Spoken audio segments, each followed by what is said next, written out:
Military myths are nothing new, and those in the armed forces are used to fielding sometimes obscure and often just weird questions about their military service.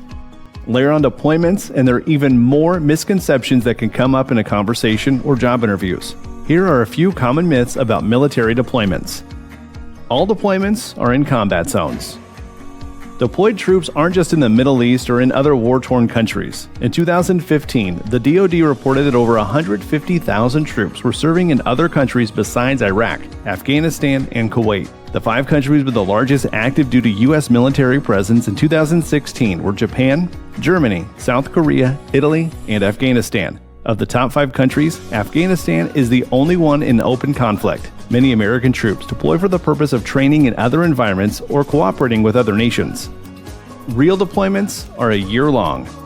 Different branches deploy for different amounts of time, and contractor deployments differ.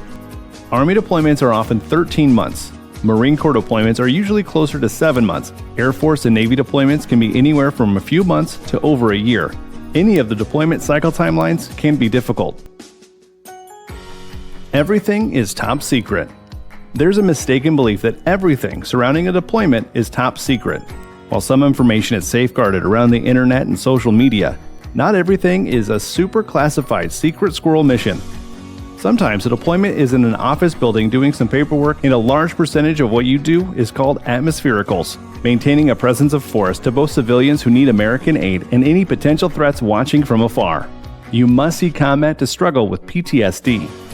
Post-traumatic stress disorder can occur after exposure to a traumatic event. When an individual is exposed to an actual or threatened death or injury, not everyone who experiences a combat event will develop PTSD, and not all service members who come home with PTSD have been in a combat zone.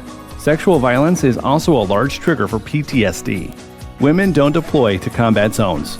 Soldiers must pass certain physical standards before landing a combat position, and the standards for combat positions are not lowered.